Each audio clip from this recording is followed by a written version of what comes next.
Hi, I'm Andrew Armstrong and welcome to the back office teardown lab. My good friend Chrissy sent me this, which I think he got in a big box of stuff from Japan, and clearly this unit has had a hard life. I've never seen a Neo Geo Pocket, or colour or otherwise, so it's interesting to touch one and feel one. This is one chunky chap, and it's 2 AA cells and obviously some sort of lithium cell. I could probably 3D print a battery door and probably sort something similar out for that. But it smells a bit vinegary, which suggests that it's had some horrible damage, because the reason people use vinegar on something is when there's some serious battery corrosion. So I don't know what type of video this is. Is it a teardown video? Sort of. It's missing half the screws, I think, but probably because they've been corroded out of their socket. So it's definitely battery damage and water damage and all sorts of damage. So I've not got much hope that we're going to get any life out of this, because I suspect, knowing Chrissy, he would have already tried. So this would have been his failed attempt, and knowing him, he's way more tenacious than me at fixing stuff. So again, set your expectations accordingly. I'm going to pop these out a little bit. Just have a little one here which is not coming out. Now it is. Whoa, hello. So I'm going to just try to disconnect something, because you've got the screen and you've got the speaker all vying for attention right now. Let's get that screen off. There we go, screen is out. Look at the rust on that. I'll zoom in a sec so you can see it. Let's get the old soldering iron on. I'll take that speaker wire off because one's already come. I'm going to put all the D-pad components away. And while the soldering iron is heating up, I'll zoom in and just show you that rust. Look at that. That is some crusty, rusty. I wonder if this was in someone's box in the garage or something, because I've never seen something so manky. I think manky is the only word you can use to describe it. So we've got some heat now.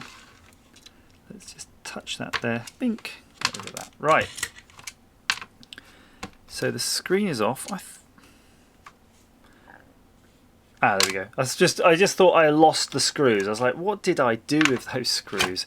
Let's do this. I don't know what this was from, but it's kind of useful, these plastic trays.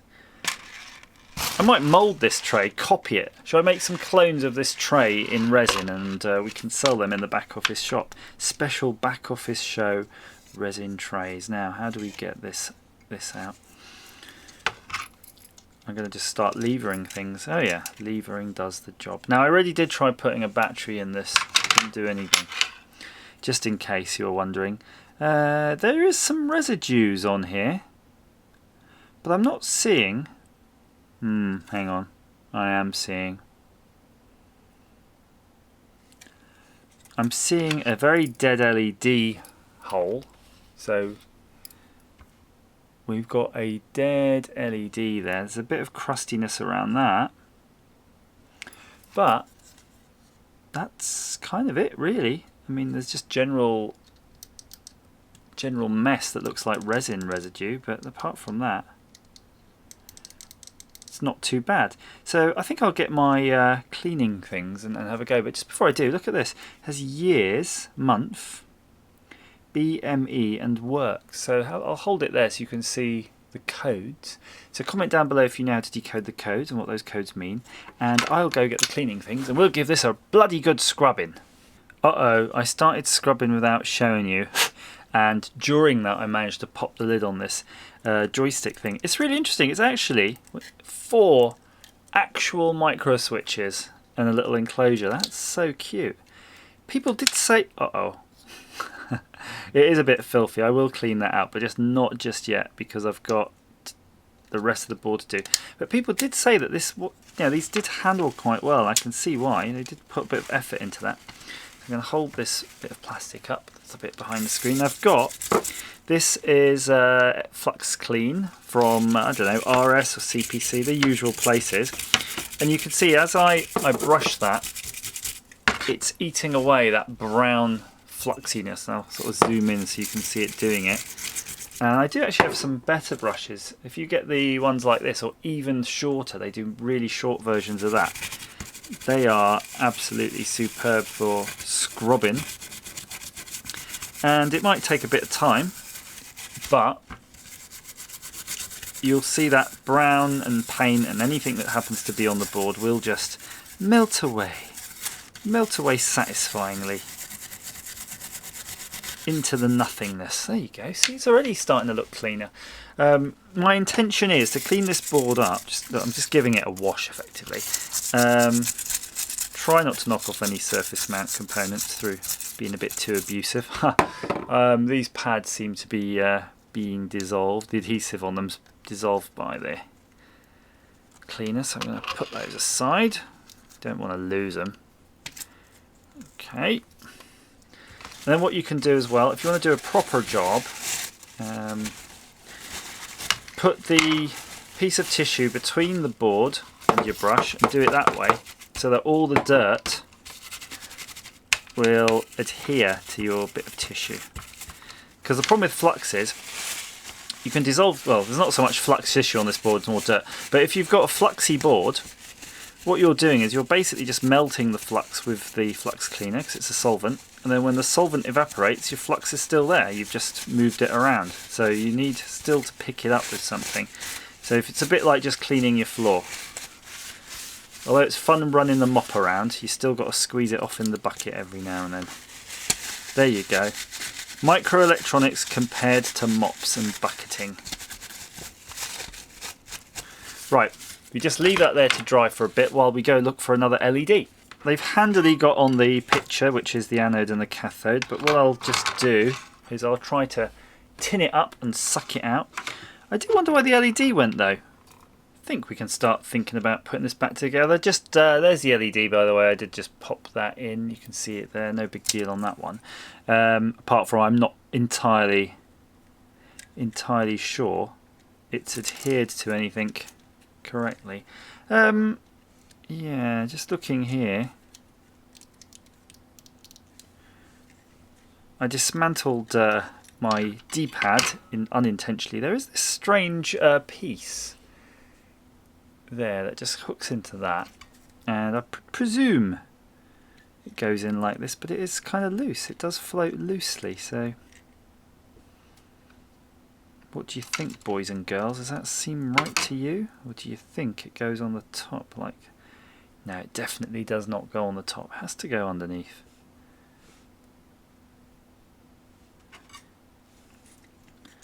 Oh, there was a spring too, that's why. That's why it's all odd. Crikey. If I left that spring out,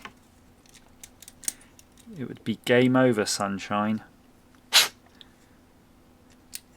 To be this good, take Sega. Yes, that's very nice. Very nice indeed. Let's pop that back into the shell. Now today I was playing a bit of Sega, believe it or not. I'm not making this up. Oh, hang on. What about the battery? There's supposed to be a battery holder in there. And the only thing I've got similar is one like that for my Dreamcast. So yeah, we're not going to be fitting the battery in today. This is weird, isn't it? Really has been in the wars. Do you have one of these at home and it's died in a similar way? I mean, I can see there a lot of corrosion on one of those ports.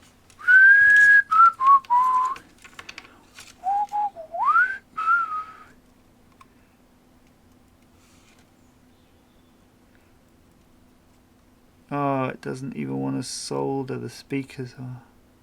Come on. Gonna have to go back to using leaded solder. It's a real pain. There we go. It's a really painful experience sometimes with this unleaded. For repair, these wires are so crusty that they will not take solder. I'm not even sure how they managed to be soldered onto that.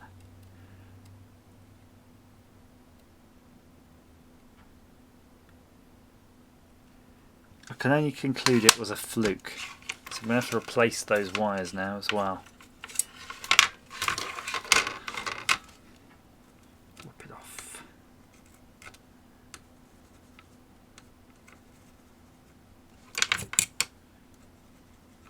A lot of bits in there. Someone's had a lot of goes trying to get this right. And what will I replace it with, I hear you asking? Well, I did have a couple of pieces of wire soldered to this the other day that I don't need, so let's whip that off. What would happen if you replaced the speaker with this piezo element? I'm guessing it would sound pretty lame. I think it might be easier just to solder onto this side. Now obviously it's all a bit, should we say, Heath Robinson. I'm not really trying hard here because I just want to do the minimum to see if we get any life out of this. Because if we don't, we're going to have to take it to the next level. And you're wondering, why am I putting the speaker on if I'm not really that bothered? Because we could just see if there's something on the screen. The reason being, we need to have the speakers in case there's sound and no video. So it's best to hook up all we can. I suppose we could have plugged in headphones. I mean, we still might have to plug in headphones if nothing works, but out of all these things, we're not sure what will work and what won't work. So let's just put as much I/O as we can. Now I think we are fortunate in that the Neo Geo Pocket Color had some sort of a horoscope application on it, so it should try to beat your face with its pugilistic rage. Okay, got that in. Now I don't have the little feet. There's a lot I don't have in here. The rubber things there, the D-pad stuff, all of that. Oh, even the buttons have fallen out now. That's fine. Just want to get it in as far as we can get the batteries in. So I'm just sliding it in. Sorry I can't show you this. Oh, I sort of can. You can see me just getting that bit of ribbon in. So some new back office show t-shirts arrived. I'm very excited about seeing those. They're a different brand new design, and my LED is a little bit generous, shall we say, in terms of its lead length, so we can't shut that, but that's fine. Now where are those pesky batteries I had? God, I literally had them in my hand. Oh well, let's get some more from the shelf. The battery shelf. Pop in that. Pop in that. Right, so we're going to have to, oh, there's the batteries. Right, we're going to have to apply power. And we're going to do that by emulating the button. Oh!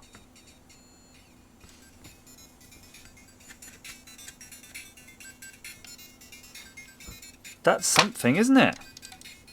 Not much on the screen though, but we do have a flashing LED in there. You can just about see it. It is flashing.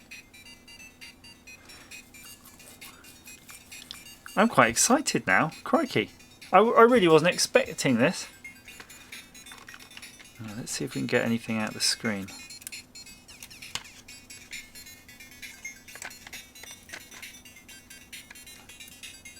Keep your eye on the screen for me and shout if you see anything.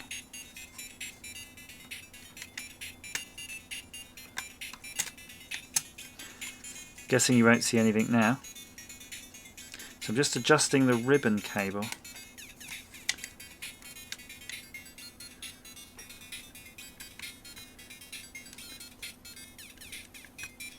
It's a fairly repetitive ditty, isn't it?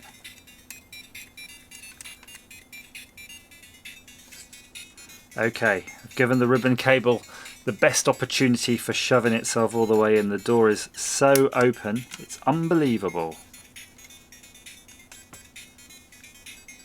Bigger than the hole that was in the side of the bloody Titanic. Ah, not seeing anything. Let's try to turn it off and on again.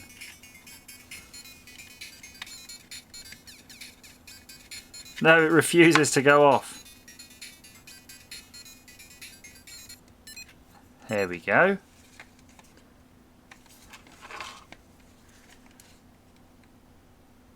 You can see again a lot of flickering from that screen. Hang on a minute. Hang on a minute. Isn't there a backlight on that? I'm really confused now. You see they've got that bit in the screen there where there's a cutaway. I can see light through that, and it's making me wonder, is there supposed to be a backlight on that? I guess there's not. So we've kind of, have we fixed it? What would you say, guys? Have we fixed this in terms of, this is probably the most amount of fixed it could be right now, isn't it? That I could have done it. There's no backlight on this screen for sure. No front light. And I'm not seeing anything. So yeah, that's a resounding success. So let me know down below if you have any suggestions on what to try next on this. I think we've done the basics. The screen's looking a little bit ill, but at least it was flickering a bit. And we definitely have sound, and we definitely have LED. So we're way further ahead than earlier when I tried to just plug it in and nothing happened. So yeah, let me know what you think on this, and should we persevere further in trying to repair the Neo Geo Pocket Color? Please like, share, subscribe if you like this video, and as ever, thank you to the patrons, and thank you to you for watching. Bye bye. Yeah, check it out. Look, it is kind of working. There you go. Yeah, definitely no backlight, and I can, every now and then I see it really clear, so there's still an issue here. But wow, it is kind of working.